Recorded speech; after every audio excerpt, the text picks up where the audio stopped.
Hello guys, एक बार फिर से इमॉर्टैलिटी वेट प्लीज के एपिसोड 19 में आप सभी का वेलकम। और आप सभी लोगों का दिल से शुक्रिया कि आप लोग मेरा सपोर्ट कर रहे हैं। और प्लीज गाइस ऐसे अपना प्यार बना के रखें और वीडियो शुरू होने से पहले एक लाइक जरूर कर लें। और इसी के साथ चलते हैं आगे। एपिसोड की शुरुआत बहुत ही गर्म जोशी के साथ होती है, जहाँ पर अपनी झांग सीयू अपनी मास्टर के साथ में गर्म पानी के आनंद ले रही थी। तभी वहाँ पर उसकी मास्टर कहती है, मैंने आज तुम्हारे स्वॉर्ड स्किल में बहुत ज्यादा सुधार नहीं देखा है। अपने मास्टर की ये बात सुनने के बाद झांग सीयू शर्माते हुए अपने आप को पानी में डाल के कहती है, लेकिन मैंने आज बहुत कड़ी मेहनत की है। झांग सीयू की बात सुनने के बाद में उसकी मास्टर वहाँ पे हंसते हुए कहती है, हाँ तुम बहुत मेहनत करती हो। अगर तुम कभी कदार अपने प्रेमी से मिलने के बारे में ना सोचो तो बेहतर होगा। अपने मास्टर की ये बात सुन के झांग सीयू वहाँ पे ब्लश करते हुए कहती है, अरे मेरे साथ ऐसा कहाँ है। झांग सीयू के इस तरह के बहाने को सुनने के बाद उसकी मास्टर वहाँ पे उसके ऊपर गुस्साते हुए कहती है, अगर तुम इतने ही आधे दिल के साथ में प्रैक्टिस करती हो तो मुझे डर है कि सीनियर चांग शाह दूसरे टैलेंटेड लोगों पर बहुत ज्यादा ध्यान देने लगेंगे।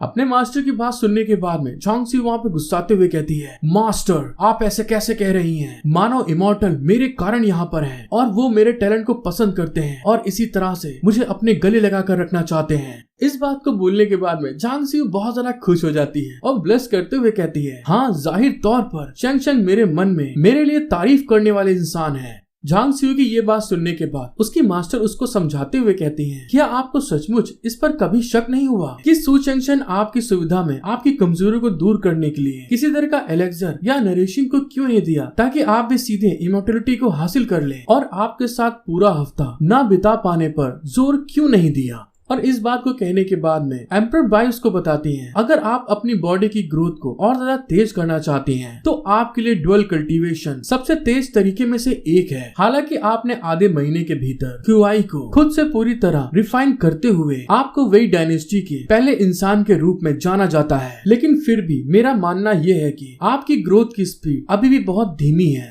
अपने मास्टर की ये बात सुनने के बाद में झांग सीयू वहाँ पे परेशान हो जाती है और हैरान होते हुए कहती है, अरे अगर ऐसी बात है तो चैंग चैंग मेरी फिजिकल सिचुएशन के बारे में बहुत टेंशन में होगा और इसीलिए मुझे डर है कि मैं इसे और ज्यादा सहन नहीं कर पाऊंगी। या हो सकता है कि आप ड्यूअल कल्टीवेशन के मेथड से अपने समझने की कमी के बारे में टेंशन में हो और पहले से बहुत ज्यादा घर के काम करने के प्लान बना रहे हो।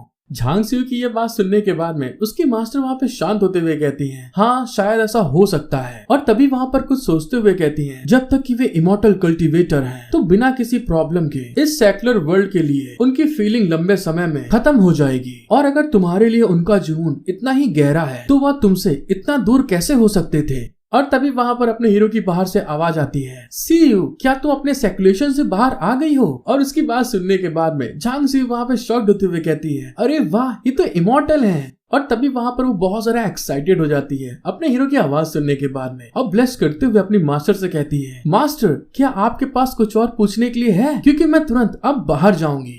अपना हीरो उसकी बात सुनने के बाद बाहर से कहता है, मैं बस तुमसे मिलने आया हूँ कि तुम कैसी हो। और फिर वहीं गेट के बाहर हंसते हुए कहता है, क्योंकि आज रात मुझे कुछ करना है और शायद मैं पूरी रात स्टडी करने में बिजी रहूंगा, इसीलिए आपको जल्दी सो जाना चाहिए और खुद को थकाना नहीं चाहिए। और साथ ही अपने आप पर बहुत ज्यादा जोर और दबाव आपकी प्रैक्टिस के लिए ज्यादा फायदेमंद नहीं है। और इस बात को कहने के बाद वो अपने मन में सोचता है, अब झांग सीयू और मैं एक ही कमरे में हैं और अब रात में कुछ भी नहीं हो सकता है, तो इसीलिए पहले शेन रुयुआन के सोच पर काम करने के लिए मुझे स्टडी करने के लिए जाना बेहतर है। अपने हीरो की ये बात सुनने के बाद में दूसरे साइड झांग सीयू को दिखाया जाता है, जो कि वहाँ पे एकदम खामोश हो जाती है। और दूसरे साइड में अपने हीरो को दिखाया जाता है, जो कि मेंशन से निकलते हुए कहीं पर जा रहा था। चैंग चैंग की ये बात सुनने के बाद में झांग सीयू वहाँ पे उदास खड़ी होती है। तभी उसकी मास्टर उसके पास आकर उसको समझाते हुए कहती है, आखिर वो इसे कैसे सहन कर सकता था जबकि उसकी प्रेमिका ने एक भी कपड़े नहीं पहने थे और उन दोनों के बीच में केवल एक दरवाजा था। मेरा मन ये देखने के लिए बहुत व्याकुल है कि आप शादी के बाद कैसी दिखेंगी। अपने मास्टर की ये बात सुनने के बाद झांग सीयू उदास होते हुए कहती है, दरअसल मैं जानती हूँ कि वो नहीं चाहता कि मेरे साथ में कुछ हो, लेकिन मुझे हमेशा लगता है कि वह मेरे लिए खास है और वह मेरे साथ इस तरह का व्यवहार नहीं करेगा। झांग सीयू की ये बात सुनने के बाद उसकी मास्टर शांत होते हुए कहती है, वैसे मेरी सलाह है कि तुम उसके साथ में थोड़ी कम उम्मीदें रखो, क्योंकि वह मेरी तरह इमॉर्टल होने के नाते हमें वासना की ज्यादा परवाह नहीं है, इसीलिए मैं तुम्हारे बारे में चिंतित हूँ। अपने मास्टर की बात सुनने के बाद में झांग सियू पलटते हुए उसकी तरफ देख के कहती है, सीनियर, मैं आज रात पूरी तरह से तैयार हो जाऊंगी और पक्की तौर पे आपको साबित कर दूंगी कि वो मुझसे कितना प्यार करते हैं। झांग सियू की बात सुनने के बाद में उसकी मास्टर शॉक्ड हो जाती है, आखिर ये क्या करने वाली है। और जैसा कि दोस्तों हमें मालूम है कि झांग सियू एक नंबर के मेंटल लौंडिया है, और इस बात को कहने के बाद झांग सियू डैगर को निकालते हुए क्रीपी लुक देके हंसते हुए कहती है, क्योंकि मैं देखना चाहती हूँ कि वह किस काम में व्यस्त है। और दोस्तों अब देखने में आप लोगों को खूब मजा आने वाला है। और इसी के साथ हमारा सीन शिफ्ट हो जाता है, जहाँ पर हमें अपने हीरो को दिखाया जाता है जो कि एक गेट को खोलते हुए आगे की तरफ बढ़ते हुए कहता है, तो आखिरकार मैं शेन रुयुआन के ट्रेनिंग से गुजर गया और मेरे मास्टर ने मुझे एक नया काम भी सौंपा है, ताओइज्म के बारे में बात करना और उस पर चर्चा करना। क्या इसे करने से मेरी जान नहीं चली जाएगी? और इस चीज को कहते हुए वो अपने स्टडी रूम में आ जाता है और जहाँ पर बैठे हुए कहता है, मैं शेन रुयुआन के मामले को बेहतर ढंग से सुलझाऊंगा। बेहतर होगा कि मैं सबसे पहले शेन रुयुआन की मेंटल प्रॉब्लम को सॉल्व करूं। अगर डाउ कॉन्फ्रेंस में बातचीत में किसी को परेशानी होती है तो देखेंगे कि क्या तुम मेरी मदद कर सकती हो। और इस बात को कहने के बाद वो शेन रुयुआन के बारे में सोचता है, उसके इविल नेचर के बारे में, और तभी आगे बताता है, सौभाग्य से मेरी खुद की मेमोरी बहुत अच्छी है। मुझे याद है कि ओरिजिनल प्लॉट में शेन रुयुआन ने एम्प्रेस आई टेक्निक को मापा था और कस्टमेड डीमन एम्पर की मेंटल टेक्निक उसके लिए एक सुप्रीम डीमन लॉर्ड बनने के लिए उसका फाउंडेशन थी। लेकिन अभी की वो रुयुआन की कल्टीवेशन के बारे में सोचते हुए कहता है, लेकिन शेन रुयुआन की खुद की बनाई हुई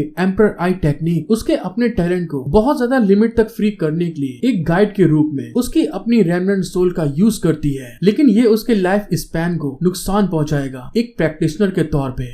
और तभी उसको फ्यूचर प्रोटेक्ट की पिक्चर्स याद आती हैं, जहाँ पर वो कहती है, सीनियर ब्रदर, मैं तुम्हें मारने के लिए आऊंगी। और तभी वहाँ पर रुयुआन रोते हुए कहती है, भले ही मेरी जिंदगी खत्म होने वाली हो तब भी मैं नहीं डरूंगी।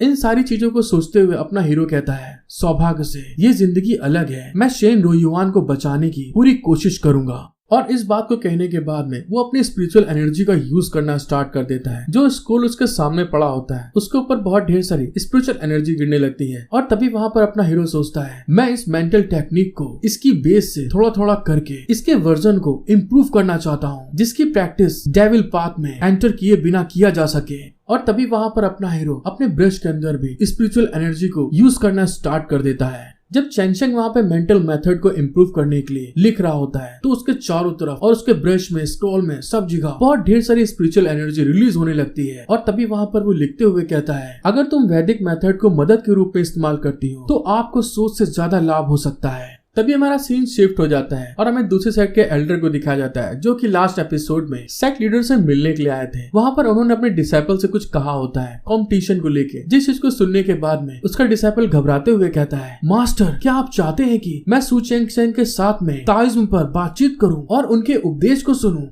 अपने डिसाइपल की बात सुनने के बाद में जो एल्डर होते हैं शांत होते हुए कहते हैं, हाँ तुम बिल्कुल सही कह रहे हो। और तभी इस डिसाइपल के बारे में बताया जाता है वोंग लिनहाई, जो कि वोंग किंगफेंग के डिसाइपल है। अपने मास्टर की बात सुनने के बाद में वोंग लिहाई वहाँ पे गुस्साते हुए कहता है, फिर भी सू चेंगसेन सिर्फ एक रंगीन मिजाज इंसान है जो कि पूरी तरह से अपने मास्टर पर निर्भर है, तो इसलिए मुझे उनके लेक्चर को क्यों सुनना चाहिए? जैसे उस डिसाइपल ने इस चीज के बारे में बोला होता है, जहाँ पर अपना सू चेंग स्पिरिचुअल एनर्जी के साथ लिख रहा था, वहाँ पे एक बहुत बड़ी थंडर नीचे की तरफ आती है, जिसकी पावर को महसूस करने के बाद में वो डिसाइपल हैरान होते हुए कहता है, ये विजन डायरेक्शन तो सुप्रीम सेक्ट से है। उसके मास्टर भी वहाँ पर कहते हैं, ये हेवन और अर्थ की गूंज है। सुप्रीम स्वॉर्ड सेक्ट में एक हेवनली टेक्निक को बनाया गया है। मास्टर की बात सुनने के बाद में डिसाइपल वहाँ पे घबराते हुए कहता है, क्या हेवन लेवल की स्किल को बनाया गया? दूसरे साइड में वो एल्डर भी वहाँ पे घबराते हुए कहते हैं, क्या ऐसा हो सकता है कि जियो यूनिंग की ताकत फिर से बेहतर हो गई हो? और तभी वहाँ पर जो एल्डर होते हैं डिसाइपल के कांधे के ऊपर हाथ रखते हुए कहते हैं, इससे कोई फर्क नहीं पड़ता वहाँ पे क्या हुआ, आपको ताइशेंग जियानजोंग जरूर जाना चाहिए ताओइज्म पर बात करने के लिए। अपने मास्टर का इस तरह का प्रेशर अपने ऊपर देखते हुए वो डिसाइपल घबरा जाता है। और तभी हमारा सीन शिफ्ट होके अपने हीरो के ऊपर आ जाता है, जो कि वहाँ पर स्क्रिप्चर्स के ऊपर मेंटल टेक्निक में सुधार करते हुए कहता है, आखिर इतनी तेजी से थंडर की आवाज क्यों आई? लगता है बरसात होने वाली है। अब इसको दोस्तों मालूम ही नहीं है कि आसमान में इसी के कारण बवाल हो रहा है थंडर का। तभी वहाँ पर अपना हीरो लिखते लिखते बहुत सारा थक जाता है और जमाई लेते हुए कहता है, मैं आज बहुत थक गया हूँ, तो चलो अब यहाँ से पहले चलते हैं। और तभी थोड़ी देर बाद चुपके से वहाँ पे कोई एंट्री कर रहा होता है और तभी हमको पता चलता है ये कोई और नहीं अपनी झांग सियू होती है, जो कि वहाँ पर सेक्सी ड्रेस पहनने के बाद में उस दरवाजे को धीरे से खोल के अंदर की तरफ आते हुए कहती है, अरे यहाँ पर इतना अंधेरा क्यों है? चेंग शेंग, क्या तुम बिजी नहीं हो? और जब झांग सियू की निगाह सामने की तरफ पड़ती है तो दूसरी साइड में चेंग शेंग वहाँ पर खूब ज्यादा लिखने के कारण थक कर सो गया होता है। झांग सियू जब इस चीज को देखती है तो उसके पास आते हुए कहती है, तुम तो सच में स्टडी करते हुए सो गए? क्या तुम सच में इतना ज्यादा थक गए हो और मुझसे बात करने की कोशिश को टाल रहे हो? और झांग सियू इस चीज को कहने के बाद में चेक करने के लिए चेंग शेंग के ऊपर जो खंजर को उसने दिखाया था लास्ट में दोस्तों, उसी खंजर से अटैक करते हुए फेस पे लाके कहती है, चेंग शेंग, अगर तुम थोड़ा सा और जोर लगाओगे तो तुम्हारा खून वहीं पे निकल जाएगा। और दोस्तों मुझे तो समझ में नहीं आता कि झांग सियू उससे प्यार करती है कि उसको जान से मारना चाहती है, और इसी को कहा जाता है किलर लव। झांग सियू अपने खंजर को चेंग शेंग के गर्दन और फेस के आसपास घुमाते हुए क्रीपी स्माइल करते हुए ब्लश करके कहती है, तो तुम सरप्राइज और डिसअपॉइंट होकर मुझसे पूछोगे क्यों, और तुम मुझे केवल अपने दर्द में याद करोगे। जैसे वो आगे कुछ करने वाली होती है तभी जो उसकी मास्टर होती है पीछे से चिल्ला के कहती है, सियू वहाँ पे देखो। और जब सियू सामने की तरफ देखती है तो वहाँ पे वही बुक पड़ी होती है जिसने अपने हीरो ने खुद लिखा होता है शेन रु युवान के लिए। झांग सियू उस चीज को देखने के बाद में हैरान होते हुए कहती है, ये। जैसे वो कुछ आगे बोलने वाली होती है उसकी मास्टर भी घबराते हुए कहती है, क्या ऐसा हो सकता है कि जैसा कि तुमने कहा ऐसा इसलिए था क्योंकि उसकी बॉडी इतनी मजबूत थी कि झांग सियू उसके ड्वेल कल्टीवेशन को सहन नहीं कर सकती, और क्या इसीलिए उसने एक हफ्ते तक छुट्टी नहीं ली है और तुमसे दूर रहा। अपने मास्टर की इस बात को फील करने के बाद में झांग सियू फिर से इमोशनल हो जाती है। उसका किलर मोड दोबारा से ऑफ हो जाता है और उसके हाथ में जो डैगर होता है दोस्तों, वो डैगर एकदम से जमीन पे गिर जाता है। और वहाँ पर अपने हीरो के द्वारा लिखी गई स्वॉर्डमैन स्किलशिप की बुक को झांग सियू अपने हाथ में उठाते हुए देखकर ब्लश करके कहती है, मास्टर, मैंने जो कहा वो सही है। चेंग शेंग सिर्फ मेरे लिए है, मेरे लिए उनकी चिंता करना हमारी सोच से भी बहुत ज्यादा है। मुझे तो ऐसा लग रहा है जैसे वो मेरे लिए असीम है और मेरे प्यार के कंट्रोल में है। और इस बात को कहने के बाद में ब्लश करते हुए जो उसने नोटबुक लिखी होती है स्वॉर्डमैनशिप की, उसको अपने गले से लगाते हुए कहती है, उन्होंने सच में मेरे लिए कितनी ज्यादा मेहनत की है और कितना कुछ सहा होगा। और इस चीज को फील करने के बाद में झांग सियू अपने हीरो को कांधा देते हुए वहां से उसको रूम की तरफ ले जाने लगती है, जिस चीज को देखने के बाद में उसकी मास्टर शॉक्ड होते हुए कहती है, सियू तुम अभी कोई डिसीजन मत निकालो अगर वह सच में सही सिचुएशन में नहीं है। झांग सियू की मास्टर जैसे कुछ आगे बोलने वाली होती है, जहाँ पर चेंग शेंग ने स्क्रिप्चर में मेंटल मेथड को इम्प्रूव करने के लिए स्क्रिप्चर लिखे होते हैं, वो वहाँ पर बहुत ज्यादा शाइन करना स्टार्ट कर देते हैं, जिसको देखने के बाद में एम्पर बाई हैरान होके कहती है, अरे ये मेंटेलिटी। और इस बात को कहने के बाद में वो एकदम एकांत में चली जाती हैं अपने सोल सी के, जहाँ पर झांग सियू अपने हीरो के साथ में कुछ कर रही होती है। और तभी वहाँ पर उसकी मास्टर कहती है, हालांकि इस समय यह सिर्फ एक ऑर्डर है और ये पहले से ही एक हेवनली लेवल की मेथड बन गई है। अगर ये मेथड पूरा हो गया तो मुझे डर है कि ये इमॉर्टल टेक्निक असीम रूप से करीब होगी। नहीं, क्या ऐसा हो सकता है कि इमॉर्टल टेक्निक हो सकती है? और जब उसकी मास्टर इस तरह से मन में सोच रही होती है तभी वहाँ पर जो स्क्रिप्चर होता है जो अपने हीरो लिख रहा था, वहाँ पर बहुत ढेर सारी ब्राइट लाइट के साथ में शाइनिंग करने लगता है। और इसको देखने के बाद में उसकी मास्टर घबराते हुए कहती है, और इस तरह की मेंटल टेक्निक ग्रेट एम्परर के टैलेंट के बिना नहीं लिखी जा सकती। और इस चीज को सोचते हुए वो अपने हीरो के रूम में आ जाती है, जहाँ पर झांग सियू उसको लेके आई थी सुलाने के लिए। और तभी अपने हीरो की तरफ देखते हुए कहती है, लेकिन अगर ये सचमुच इतना ज्यादा पावरफुल था तो वो इतना डिफेंसलेस कैसे हो सकता है? और तभी इस बात को कहने के बाद में वो अपने हीरो के और ज्यादा क्लोज आ जाती है और उसके अंदर उसकी एबिलिटीज को चेक करने के लिए आगे की तरफ बढ़ते हुए कहती है, नहीं, मैं सू चेंग शेंग की सबकॉन्शियस सी को अच्छे से देखना चाहती हूँ और साथ ही पता लगाना चाहती हूँ कि वह किस रिल में है। और दोस्तों नेक्स्ट एपिसोड में जैसे ये पता लगाने वाली होती है, इसको बहुत बड़ा झटका लगने वाला है जो कि देखने में मजा आ जाएगी आप लोगों को। और जिन्होंने भी आखिरी तक वीडियो देखा है, आप सभी का दिल से शुक्रिया कि आप मेरा सपोर्ट कर रहे हैं और इससे पता चलता है कि आप लोग को भी ये स्टोरी बहुत अच्छी लगी है। तो प्लीज गाइज मेरी मेहनत को देखते हुए एक लाइक, सब्सक्राइब, कमेंट जरूर करके बताइए कि आप लोग इस मानवा को आउट ऑफ 10 कितने स्टार्स देना चाहते हैं, इसे कमेंट में जरूर बताइएगा। और इसी के साथ मिलते हैं हम लोग नेक्स्ट एपिसोड में। Thank you for watching my video, love you all.